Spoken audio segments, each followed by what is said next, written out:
ನಮಸ್ಕಾರ. ಇವತ್ತಿನ ವಿಡಿಯೋ ಅದಾನಿ ಷೇರುಗಳಿಗೆ ಮತ್ತೊಮ್ಮೆ ಗ್ರಹಚಾರ, ಭಾರೀ ಕುಸಿತ. ನಾನು ಡಾಕ್ಟರ್ ಭರತ್ ಚಂದ್ರ. ವಿಡಿಯೋಗಳ ಉದ್ದೇಶ ಕನ್ನಡಿಗರ ಫೈನಾನ್ಷಿಯಲ್ ಎಜುಕೇಶನ್. ಅದಾನಿ ಗ್ರೂಪಿನ ಷೇರುಗಳು ಇವತ್ತು ಬಹಳ ಸುದ್ದಿ ಮಾಡಿದ್ವು. US ಪ್ರಾಸಿಕ್ಯೂಟರ್ಸ್ ಅವರು ಗೌತಮ್ ಅದಾನಿ ಅವರಿಗೆ criminal indictment involvement of a plan that propose to pay over $250 million ಅಂದ್ರೆ 2100 ಕೋಟಿ ಬ್ರೈಬ್ ಅಥವಾ ಭ್ರಷ್ಟಾಚಾರವನ್ನು ಭಾರತದ ಗವರ್ಮೆಂಟ್ ಅಫಿಷಿಯಲ್ಸ್ಗೆ ಸೋಲಾರ್ ಎನರ್ಜಿ ಕಾಂಟ್ರಾಕ್ಟ್ ಅಲ್ಲಿ ಮಾಡುವಂತಹ ಒಂದು ವಿಚಾರವನ್ನು ಜನರ ಮುಂದೆ ಇಟ್ಟಿದ್ದಾರೆ. ಈ ರೀತಿ ಸೋಲಾರ್ ಎನರ್ಜಿ ಕಾಂಟ್ರಾಕ್ಟ್ ನಲ್ಲಿ ಭಾರತದ ಸರ್ಕಾರದಲ್ಲಿ ಆದಂತಹ ಭ್ರಷ್ಟಾಚಾರದಿಂದ ಅಮೆರಿಕಕ್ಕೆ ಏನು ಸಂಬಂಧ ಅಂತ ಕೇಳಿದ್ರೆ, ಅಮೆರಿಕದಲ್ಲಿ ಅದಾನಿ ಕಂಪನಿಯವರು ಬಹಳಷ್ಟು ಇನ್ಸ್ಟಿಟ್ಯೂಷನ್ಗಳಿಂದ ಮತ್ತು ಇನ್ವೆಸ್ಟರ್ಸ್ ಇಂದ ಒಂದಷ್ಟು ಫಾಲ್ಸ್ ಮತ್ತು ಮಿಸ್ಲೀಡಿಂಗ್ ಸ್ಟೇಟ್ಮೆಂಟ್ಗಳನ್ನು ಕೊಟ್ಟು ಒಂದಷ್ಟು ಹಣವನ್ನು ಕಲೆಕ್ಟ್ ಮಾಡ್ಕೊಂಡಿದ್ದಾರೆ. ಅಮೆರಿಕದ ಗೌರ್ಮೆಂಟ್ ಅವರು ಇನ್ವೆಸ್ಟಿಗೇಟ್ ಮಾಡ್ತಾ ಇದ್ದಾರೆ various matters related Adani group ಕಳೆದ 1 ವರ್ಷದಿಂದ.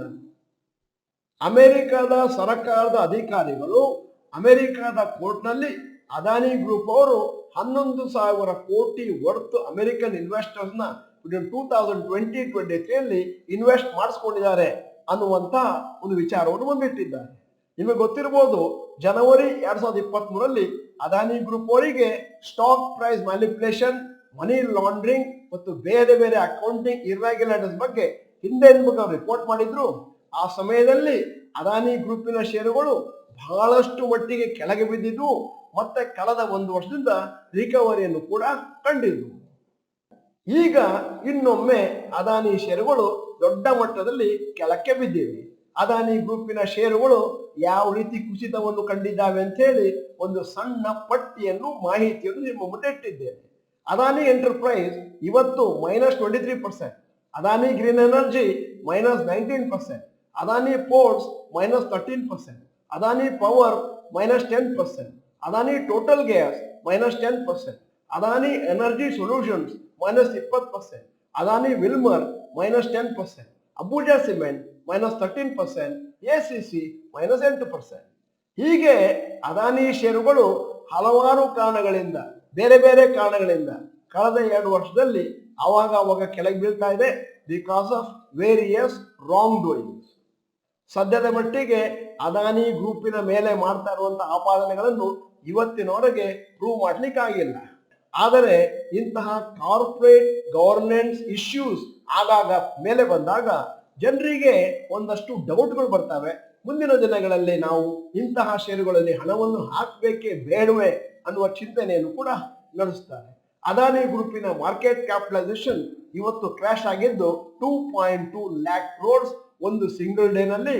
ಕೆಲವು ಬ್ಯಾಂಕಿಂಗ್ ಸ್ಟಾಕ್ ಕೂಡ ಜೋರಾಗಿ ಕೆಳಗೆ ಬಿದ್ದು, ಯಾಕಂತಂದ್ರೆ ಅವರು ಅದಾನಿ ಗ್ರೂಪಿನ ಷೇರುಗಳಿಗೆ ಒಂದಷ್ಟು ಸಾಲವನ್ನು ಕೊಟ್ಟಿದ್ದಾರೆ. PSU bank, state bank of India 2.5% ಕೆಳಗೆ ಬಿತ್ತು, bank of Baroda 3.5%, Punjab national bank 4.4% ಕೆಳಗೆ ಬಿದ್ದಿದೆ. ಅದಾನಿ ಗ್ರೂಪಿನ ಹಲವಾರು ಬಾಂಡ್ಗಳು ಕೂಡ ಇವತ್ತು ಒಂದಷ್ಟು ಕೆಳಗೆ ಬಿತ್ತು. ಅದಾನಿ ಗ್ರೀನ್ ಎನರ್ಜಿ ಅವರು ಅನೌನ್ಸ್ಮೆಂಟ್ ಮಾಡಿದ್ದಾರೆ, ನಾವು ಕ್ಯಾನ್ಸಲ್ ಮಾಡ್ತಾ ಇದ್ದೇವೆ ಪ್ರಪೋಸ್ಡ್ $600 billion ಅಂತಂದ್ರೆ 5,000 ಕೋಟಿ ವರ್ತ್ ಬಾಂಡ್ ಇಶ್ಯೂವೆನ್ಸ್. ಮತ್ತೆ ಅದಾನಿ ಗ್ರೂಪ್ ಕಂಪನಿಯವರು ಒಂದಷ್ಟು ಹಣವನ್ನು ರೇಸ್ ಮಾಡ್ತಾ ಇದ್ರು ವೇರಿಯಸ್ ಸೋರ್ಸಸ್, ಅಂದ್ರೆ over all debt in their ಕಂಪನಿನ ಕಮ್ಮಿ ಮಾಡಲಿಕ್ಕೆ, ಅಂದರೆ ಓವರ್ ಆಲ್ ಲೋನ್ ಅನ್ನು ಅಥವಾ ಸಾಲವನ್ನು ಕಮ್ಮಿ ಮಾಡಲಿಕ್ಕೆ. ಅದಾನಿ ಗ್ರೂಪಿನವರು ಒಂದಷ್ಟು ಯೋಜನೆಯನ್ನು ಹಾಕ್ತಾ ಇದ್ರು. $1.5 billion ಅಂದ್ರೆ 12,600 ಕೋಟಿ ವರ್ತ್ ಡಾಲರ್ ಬಾಂಡ್ ಅನ್ನ ರೀಫೈನಾನ್ಸಿಂಗ್ ಮಾಡಲಿಕ್ಕೆ ಅರ್ಲಿ 2025. ಅಮೆರಿಕದ ಇನ್ವೆಸ್ಟ್ಮೆಂಟ್ ಫರ್ಮ್ GQG ಪಾರ್ಟ್ನರ್ಸ್ ಅನ್ನುವಂತ ಕಂಪನಿ ಅದಾನಿ ಷೇರುಗಳಲ್ಲಿ ಹೆವಿಯಾಗಿ ಇನ್ವೆಸ್ಟ್ ಮಾಡಿದ್ರು. ಹಿಂಡೆನ್ಬರ್ಗ್ ಕ್ರ್ಯಾಶ್ ಆದ್ಮೇಲೆ ಈಗ ಇವತ್ತು 19% ಕುಸಿತವನ್ನು ಕಂಡಿದೆ. ಆದರೆ GQG ಕಂಪನಿಯವರು ಒಂದಷ್ಟು ಅಶ್ಯೂರೆನ್ಸ್ ಕೊಟ್ಟಿದ್ದಾರೆ, 90% ಹಣ ನಮ್ಮದು ಇರುವಂತಹದ್ದು ಬೇರೆ ಕಂಪನಿಗಳಲ್ಲಿ, ಅದಾನಿ ಗ್ರೂಪಿನಲ್ಲಿ ಇರುವಂತಹದ್ದು ಕೇವಲ 10% ಮಾತ್ರ. ಈ ರೀತಿ ಅದಾನಿ ಗ್ರೂಪಿನ ಷೇರುಗಳು ಕುಸಿತವನ್ನು ಕಾಣುವ ಸಂದರ್ಭದಲ್ಲಿ ಭಾರತದ ಬೆನ್ಸ್ಟೀನ್ ಇಂಡಿಯಾ ಅನ್ನುವ ಕಂಪನಿ ಹೇಳ್ತಾರೆ, ಅದಾನಿ ನ್ಯೂಸ್ ಅಂತಹ ಹೇಳಿಕೊಳ್ಳುವ ನೆಗೆಟಿವ್ ಇಂಪ್ಯಾಕ್ಟ್ ಮಾಡೋದಿಲ್ಲ over all Indian stock market ಮೇಲೆ. ಈ ರೀತಿ ಆಪಾದನೆಗಳು ಅದಾನಿ ಗ್ರೂಪಿನ ಕಂಪನಿಗಳ ಮೇಲೆ ಬರ್ತಾ ಇದ್ದಾಗೆ ಕಂಪನಿಯವರು ಹೇಳಿದ್ದಾರೆ United States securities and exchange commission ಮತ್ತು US ಡಿಪಾರ್ಟ್ಮೆಂಟ್ ಆಫ್ ಜಸ್ಟಿಸ್ ಅವ್ರು ಹೇಳ್ತಾ ಇರೋದು ಎಲಿಗೇಷನ್ಸ್ ಆಪಾದನೆಗಳಿದೆ ಅವೆಲ್ಲ ಬೇಸ್ಲೆಸ್ ಮತ್ತು ಡಿನೈ.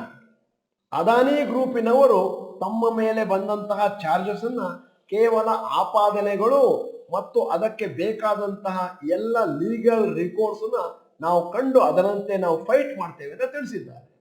ಈ ಮಧ್ಯೆ ಭಾರತದ ವಿರೋಧ ಪಕ್ಷ ಕಾಂಗ್ರೆಸ್ ಅವರು ಆಪಾದನೆ ಮಾಡ್ತಾ ಇದ್ದಾರೆ PM ಮೋದಿ ಮತ್ತು ಅದಾನಿ ಗ್ರೂಪ್ ಅವರು ಒಂದಾಗಿ ಭಾರತವನ್ನು ಚೀಟ್ ಮಾಡ್ಬೇಕಂತಿದ್ದಾರೆ ಮತ್ತು ಏನೇನು ತಪ್ಪುಗಳನ್ನು ಮಾಡ್ತಾ ಇದ್ದಾರೆ ಅದನ್ನೆಲ್ಲವನ್ನು ಪ್ರಧಾನಿಯವರ ಸಹಾಯದಿಂದ ನಿಭಾಯಿಸ್ಕೊಂಡು ಹೋಗ್ತಾ ಇದ್ದಾರೆ. ಮತ್ತು ರಾಹುಲ್ ಗಾಂಧಿ ಹೇಳಿದ್ದಾರೆ ತಕ್ಷಣನೇ ಅದಾನಿ ಅವರನ್ನು ಅರೆಸ್ಟ್ ಮಾಡಬೇಕು, ಜೈಲಿಗೆ ತಳ್ಳಬೇಕು. ನಾವೆಲ್ಲ ರಿಟೇಲ್ ಇನ್ವೆಸ್ಟರ್ಸ್, ನಮ್ಮ ಹತ್ರ ಇರುವಂತಹ ಇನ್ಫಾರ್ಮೇಶನ್ ಕೇವಲ ಲಿಮಿಟೆಡ್. ಅದರಿಂದ ಯಾವುದು ನಿಜ ಯಾವುದು ಸುಳ್ಳು ಅಂತ ತಿಳ್ಕೊಳ್ಳೋದು ಕಷ್ಟ ಆಗುತ್ತೆ. ಅಲ್ಲದೆ ನಮ್ಮಲ್ಲಿರುವಂತಹ ನಾಲೆಜ್ ಮೀಡಿಯಾದವರು ಏನನ್ನು ಪ್ರೊಜೆಕ್ಟ್ ಮಾಡ್ತಾರೆ ಅದರ ಮೇಲೆ ಬೇಸಿಸ್ ಆಗಿರುವಂತಹ. ನೀವು ನಮ್ಮ ಚಾನೆಲ್ ಅನ್ನು ಬಹಳ ಸಮಯದಿಂದ ಫಾಲೋ ಮಾಡ್ತಾ ಇದ್ದೀರಿ ಅಂತಂದ್ರೆ ನಿಮಗೆ ಈಗಾಗಲೇ ತಿಳಿದಿರಬೇಕು, ನಾವು ಹೇಳ್ತಾ ಬರ್ತಾನೆ ಇದೀವಿ ಅದಾನಿ ಗ್ರೂಪಿನ ಷೇರುಗಳಲ್ಲಿ ಹಣವನ್ನು ಹಾಕಬೇಕು ಅಂತಂದ್ರೆ ನಿಮ್ಮಲ್ಲಿ ಒಳ್ಳೆಯ ರಿಸ್ಕ್ ಅಪಿಟೈಟ್ ಇರಬೇಕು. ವಿಡಿಯೋದ ಕೊನೆಯಲ್ಲಿ ಇವತ್ತಿನ ವಿಡಿಯೋಗೆ ಸಂಬಂಧಪಟ್ಟ ಹಾಗೆ ಪ್ರಶ್ನೆ ಕೇಳ್ತಾ ಇದ್ದೇನೆ, ನಿಮ್ಮ ಪೋರ್ಟ್ಫೋಲಿಯೋದಲ್ಲಿ ಎಷ್ಟು ಹಣ ಅದಾನಿ ಗ್ರೂಪಿನ ಷೇರುಗಳಲ್ಲಿ ಇದೆ ಅದನ್ನು ದಯವಿಟ್ಟು ನೀವು ಕಮೆಂಟ್ ಸೆಕ್ಷನ್ ಅಲ್ಲಿ ಟೈಪ್ ಮಾಡಿ. ನೀವು ಡಾಕ್ಟರ್ ಭರತ್ ಚಂದ್ರ ಇನ್ಸ್ಟಿಟ್ಯೂಟ್ ಕನ್ನಡ ಚಾನೆಲ್ ಮೆಂಬರ್ ಅಲ್ಲ ಅಂತಂದ್ರೆ ಇದೀಗ ಸಮಯ ಸಬ್ಸ್ಕ್ರಿಪ್ಷನ್ ಬಟನ್ ಬೆಲ್ ಐಕಾನ್ ಒತ್ತಿ. ವಿಡಿಯೋ ಚೆನ್ನಾಗಿದ್ರೆ ಲೈಕ್ ಬಟನ್ ಒತ್ತೋದನ್ನು ಮರಿಬೇಡಿ. ವಿಡಿಯೋನ ನಿಮ್ಮ ಎಲ್ಲಾ ಸ್ನೇಹಿತರಿಗೂ ಫಾರ್ವರ್ಡ್ ಮಾಡಿ. ವಿಡಿಯೋನ ಸಂಪೂರ್ಣವಾಗಿ ನೋಡಿದ್ದಕ್ಕೆ ಧನ್ಯವಾದಗಳು. ನಮಸ್ಕಾರ.